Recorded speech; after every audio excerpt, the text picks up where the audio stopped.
This week on Death of the Reader, our investigation into Robert Galbraith's A Cuckoo's Calling continues. Are the thematics going to be enough to solve this case, or will the lack of evidence come back to bite Flex?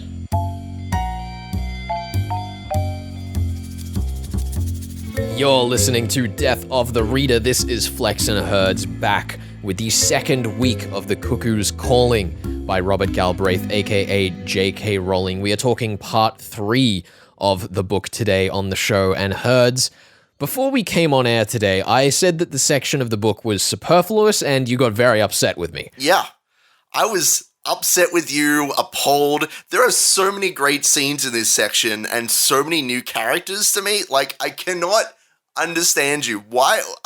Look, we meet the elusive Rochelle on Ifade. We meet Tony Landry, who's John Bristow's uncle, who, like, if you're going with the theory that John is the killer, meeting more of his crazy family, surely that's important to you.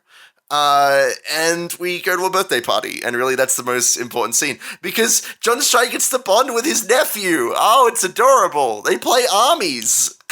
So basically the summary of part 3 is that everyone has dysfunctional families. That's the narrative subtext of all of part 3. Which is probably not related to the solving of the murder case, of course. But it couldn't possibly be. But it is absolutely the subtext of this section, and it's beautiful. Now, I will say, I do want to defend my calling it superfluous, because I think what I mean is that this section of the book, nothing much progresses. We don't really get anywhere, but a lot happens. So when you're thinking back on the structure of the book so far, we have a lot of things happening and discovering new information and new information and new information. And then this section is basically the modern equivalent of the Golden Age interrogation section, right? Where nothing much happens, you just get information dumps. It's presented a lot more actively than your Golden Age, interrogation section, because we're moving around the city of London. We're going location, as we were in the first part, which was one of the strengths we highlighted last week. But it ends up feeling like a lot of that movement is just there to support the plausibility of the plot, because rather than just having everyone show up to Cormoran's office, he's going out, he's leaving his ship on his odyssey to go out and find these individuals. Yeah, I mean, it's fantastic watching not just Strike, but Robin finally come into her own, showing her true, breadth of her skills, both on the phone and in person. We get to finally see that our Watson isn't because, we normally have very obvious kind of parallels or contrasts between the detective and the Watson. I keep bringing up Archie Goodwin as an excellent example of a Watson who is literally the legs for his detective partner, Nero Wolfe. It's fantastic, but this is a much more understated contrast, where Strike is excellent at interrogating people and being very stern and a little bit abrasive. But it's not just that the Watson is the human counterpart to the logic machine. It's that where Strike is overbearing and strong and stern, Robin is flexible and sociable. So she's able to use her social skills and her acting ability to get the team what they need. She's a very strong supporting character in that way. I mean, coming off the back of talking about Sherlock Holmes for 6 weeks, it's nice to see that standard pairing inverted, because obviously we still have the impersonable detective and the personable Watson, but in Sherlock, where Holmes basically is able to come up with any disguise and talk to anyone and get any information, whereas Watson always comes in and says, yes, I am a doctor and I can deal with people, kind of. We've inverted that pairing where Strike comes in and says, I'm a detective and I can't deal with people. And then Robin comes in and can pull off a disguise and can perform and can act and play a character. The entire dress scene, that is a superfluous scene, but it's just watching Robin running around. We get hardly a word from Strike the entire time, trying on dresses and, confidently saying, yes, this $3,800 dress, this is nothing to my brother over there, nodding at Strike, because that's the cover they have going on. And it is also very nice getting that scene and picturing it as the most television scene we've had on the show thus far. You can just see that play out, where Strike is kind of crawling around, well, not literally crawling, but moving around the dress shop, trying to be as close to the changing room so he can still hear what's happening. Kind of awkwardly, like, picking up gloves, like, what do I do with these? I don't know it's fashion. And you just get these auditory descriptions of how, like, Robin's breath is changing as the different outfits are, like, squeezed onto her by the attendant. It's such a dynamic scene that really plays well on their duo. I can imagine the kind of chippy comedic music that's playing over the scene as we go forward. Yeah. No, it's fantastic. I really enjoy getting to see more of Robin because I definitely think she is strongest in the first 2/3 of this novel, and getting to kind of learn more about what she's actually good for. If that makes any sense. Because we have this through line with Robin that she is excellent and she's a fantastic secretary and she goes above and beyond the call of duty despite being a temp, and Strike is just completely blown away by her in every respect, but he has none of the money needed to actually employ her. And she basically, like, she's being paid under the table, but she's almost doing this pro bono just because she loves the idea of being a detective. And I will say I love having an enthusiastic Watson. I really appreciate that's the character arc that we're following her along as she learns more about the realities of being a detective and Strike learns more about the passion of being a detective again, which it's beautiful. Yeah, and I particularly like that, normally we have these Watsons, like Watson in particular, who come from kind of a tortured background. And obviously I think we are going to get later in the series details about Robin and why she came to have this kind of morbid curiosity.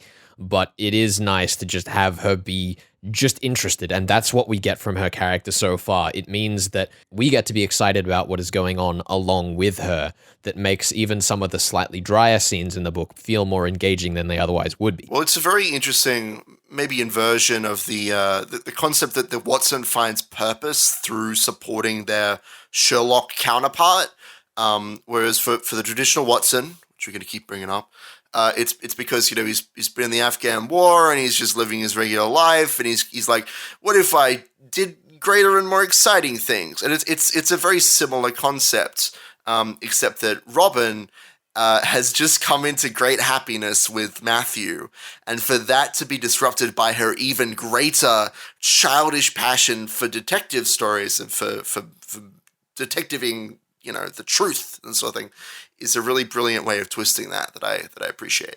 Yeah, it is a really nice way that the dynamic plays out, and I've very much been enjoying seeing that continue to flesh out. The other thing that I did like was seeing that contrasted by the party scene where Strike goes to hang out with his family's young kids, and oh my goodness, it is a mess seeing that, like, positive atmosphere just immediately interrupted by every simple action that Strike undertakes.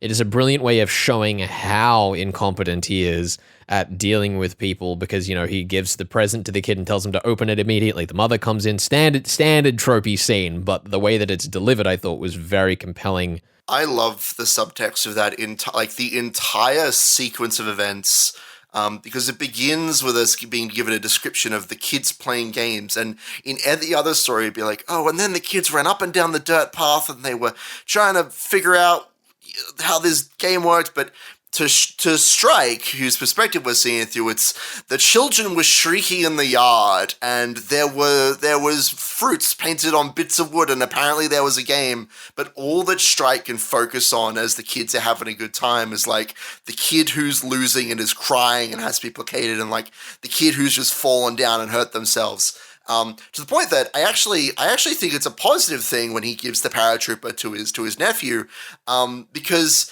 it's the first bit of genuine interaction that kid gets at the whole party. Everything else is constructed by his mother for him to have, the perfect birthday party, and then Strike comes in and is like, here's this toy, and he's like, can I like hang out with you, and like, do you have guns in the army? He's like, yeah, I had 2 guns, and the kid's like, damn, that's awesome. Like, it's very inappropriate, you're right, but Strike is treating him like a human being, right, rather than this like object to be paraded around. And I definitely think that treating people like objects, as opposed to real human beings, is a part of the subtext of this novel. Oh, totally. I mean, we were speaking at the end of last week's show about how a lot of the story is about not necessarily class warfare, but class distinction between the very wealthy adoptive parents of the Landry Bristow family, the rock star wealth that Cormoran Strike has missed out of from his absentee father because he was born basically of a groupie. And then contrasting that with the very poor communities that seem to be where Lula Landry came from and maybe what she's looking for in trying to get back with her family, and the orphanages and Rochelle. It hasn't really kind of made a mission statement about what it thinks, or there hasn't really been much open discussion about how those things affect the characters in the story, but you can always see the impacts of these characters kind of being unable to make certain decisions, unable to do certain things, being put up against a wealth that they cannot attain. It's a very kind of tasteful way of doing that commentary, I think. Well, there's a very strong subtext in this novel about the dangers of fame, the impact that the paparazzi have on your life. Something that has been explored is the notion that Rochelle talks about, and all the other characters that were close to Lil Landry talk about how she was afraid of her friends actually telling the paparazzi about her life. Like there's this very strong subtext about how when you have no money, you're in a very vulnerable position in society because that's how capitalism works. But if you have money and fame, then you're again going to be vulnerable to your privacy being, breached, and the paparazzi hounding you at every corner. Like, it's this idea that no matter where you are financially, there's these pressures from outside that are going to unravel you in one way or another. And Strike is very unfortunate in having lost the fame that his father had and not seeing any of those riches, but also very fortunate in that he is not hounded in the same way. He is not driven potentially to suicide. This is like, it's a plausible explanation that the police come up with, that it's because of the pressures of fame and fortune that Lil Landry killed herself, and that Strike doesn't have those pressures is good fortune in a sense. I would not be surprised by the end of the novel it turning out that, maybe Lula Landry was behind the scenes a very tumultuous character who was considering suicide because of these pressures, particularly because we have these background elements like DB Mac, the rapper, who'd started to, write songs about Lula, which were clearly very unwanted. So I wouldn't be surprised even if it does end up being murder, and even if the crime does end up being a murder in a crime fiction novel, who would have thought? We still have that building of the subtext that maybe she was on the edge. Maybe these things are worthy of concern. And as I said last week, I do want to talk more about J.K. Rowling's involvement, in the book next week. But I think that you can very clearly see, coming from Harry Potter and trying to start fresh with the Robert Galbraith pseudonym, how it's got to feel for her having her secret just out there in the open immediately, and how trying to escape the glory of Harry Potter has affected her career. It's a very interesting case study in this book. Are you saying that J.K. Rowling might be expressing some of her own tumultuous pains and problems through the character of Lula Landry and Cormoran Strike? Are you telling me... I would never imply such things, Herds. Are you telling me that she might be using those two characters to express that? Oh, it's so good. I love it so much. I will say, there is no way we're going to be able to cover everything about J.K. Rowling's life on this show, or even about this book. It's like... Nor would I want to, honestly. It's like... I feel like I'm back in my English class again. I have not enjoyed the poetry of a book so much, getting to talk about it, since my high school English classes. I don't know, dude. I think SS Van Dyne was a pretty close call on that. That was a bit of a thrill ride going through a man's mind. That was good. That was very good. But that was more like an action movie. This is more like one of those, sit down and read these wartime poems and see if you can figure out what they mean. And then you find way too much subtext that was never intended. But anyway. But yeah, I mean, there's been a lot of, criticism thrown at J.K. Rowling for the way that she tries to expand the Harry Potter franchise in particular. So, I mean, she's obviously feeling that pain coming into this series, which I love it. Well, Herds, I think that is... most of what I had to say about the kind of opening and the core structures of this section, I'm a little confused as to what we want to talk about in the mystery of this book, Herds, but I guess you'll have to stick around and find out. We'll be talking about that coming up later on the show. We are talking part 3 of The Cuckoo's Calling by Robert Galbraith, otherwise known as J.K. Rowling. This is Flex and Herds on Death of the Reader, and we'll be back with that in just a second.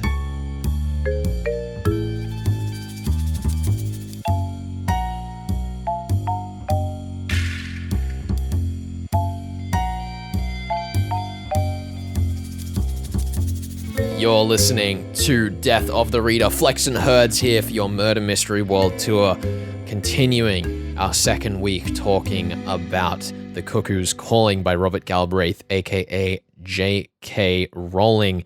It is the last week for me to pose solutions at this novel before we unveil things next week. And I don't know if I've made much progress, Herds. No, you haven't?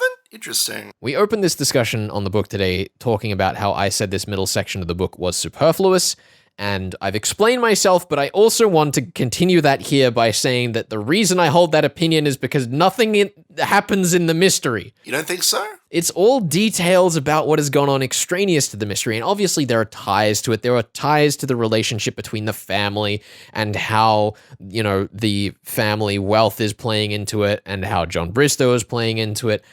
But I don't know if that's actually made any progress for me, because I think that everything that we have found in this section is details that were foreshadowed in the first, which, credit where credit is due, is an excellent example of foreshadowing if I'm correct.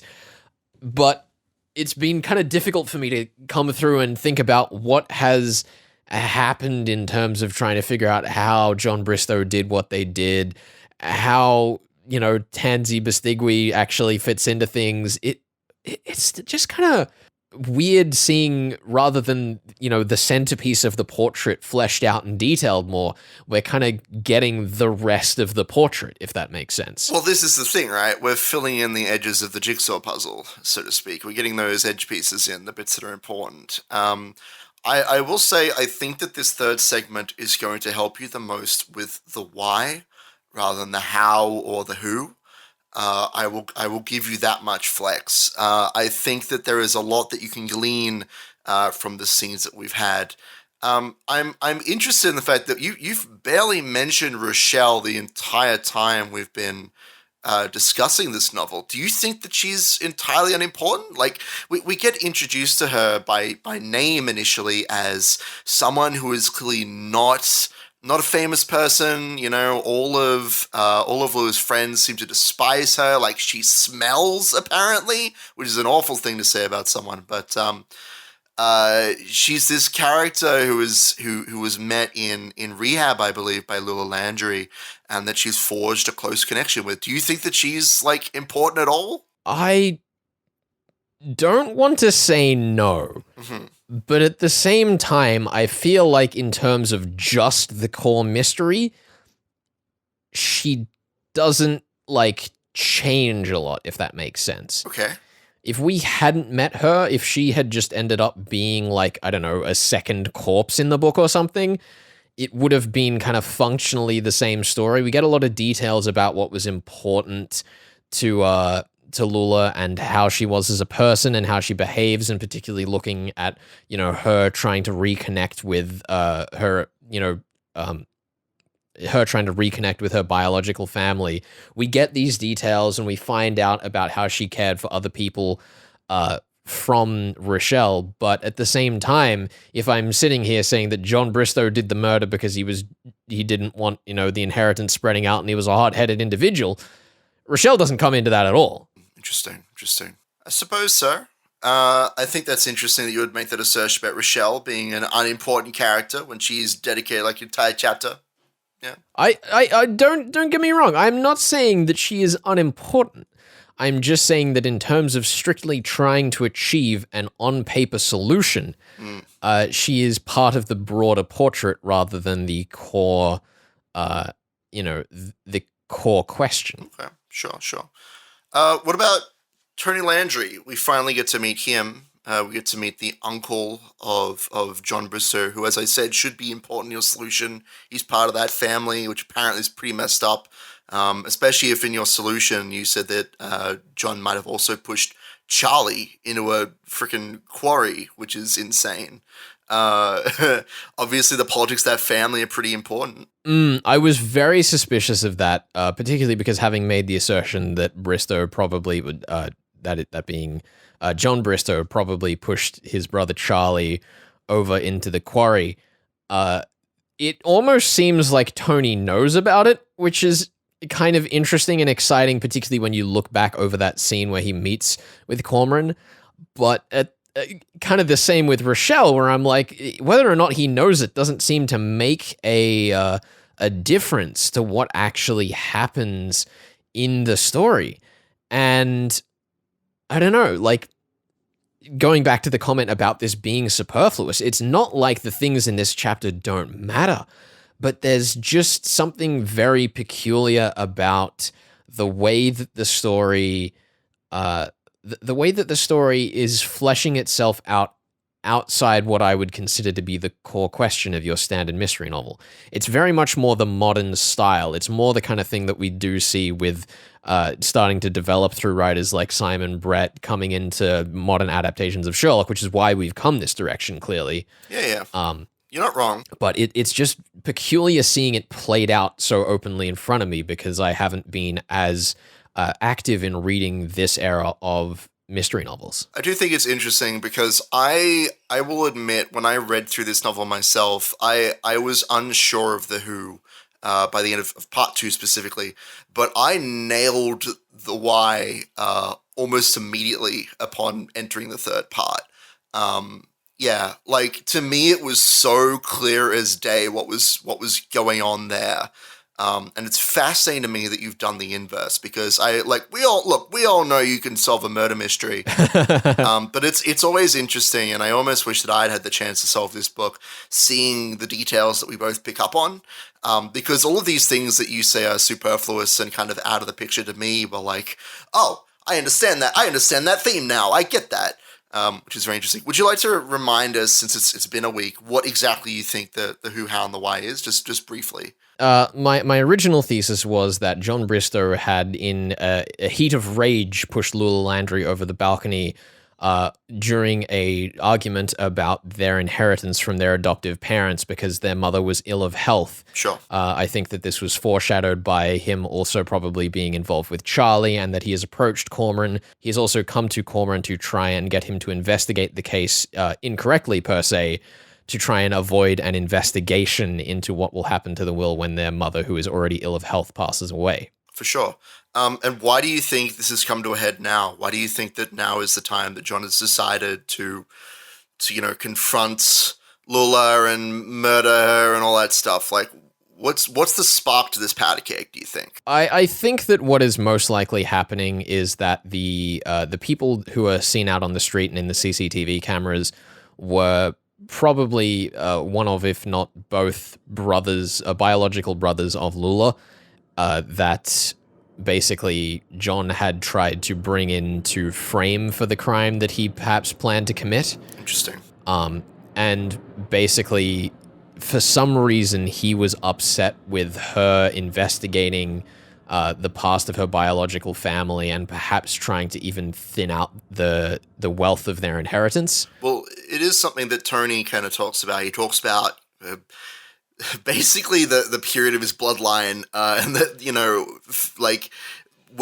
wealth and value is genetic. That he believes in the importance of biological children, which is why he's not such a big fan of John and Lula to begin with. So it definitely would line up there if there's something to do with siblings. Of course, the other thing that one could conclude there is that rather than being just the wealth of Yvette Bristow, their adoptive mother, it could also be just Lula's wealth herself. Perhaps the argument was actually going to be about Lula, giving her wealth back to the family or something, because she was clearly the most successful of them. I'm still a little unclear on that, but ultimately I think it boils down to the same motive where John Bristow was unhappy with the wealth being distributed the way it was, and particularly when we look at how Tony talks about the purity of inheritance, perhaps there is some kind of pent-up tension from not actually being a quote-unquote pure child, right? Because he is not actually of the family. He feels like he needs to stake his claim in other ways that have led to these very drastic actions. For sure. Yeah. Okay, cool.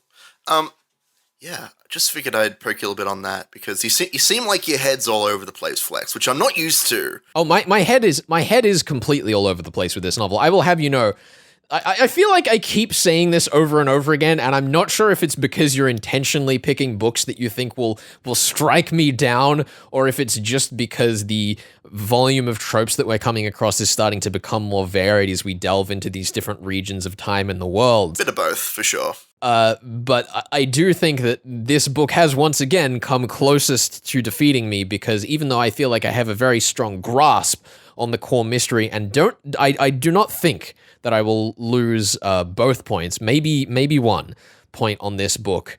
I really am still kind of stuck in the middle of a spider's web, feeling like J.K. Rowling is approaching me, about to eat me. She definitely is. Yeah. Yeah, with all of these additional plot points that I'm still not entirely sure how they're going to tie back around at the end. Like, is the kid from the birthday party going to show up with a gun at the end and threaten John Bristow, and that's why we had the scene at the party? I don't know, but that's about as clear as I am on these things. I will spoil it for you. The kid is not going to come back with a gun. Damn it. Although it is an interesting note that you've mentioned there, that we get confirmation through that scene that Cormoran Strike doesn't have any weapons on him currently. Like, he doesn't have any guns, which is a nice way of communicating that to the audience. Oh, absolutely. That detail did not go unnoticed. He is a weaponless man, which is fantastic. Yeah, I mean, we'll obviously talk more about this once we've finished the novel. We come back next week. Do you have any final thoughts? You think that John Bristow has paid off, what's her name, Tansy Bastigui? You think that's what's happening? That's what you're locking in?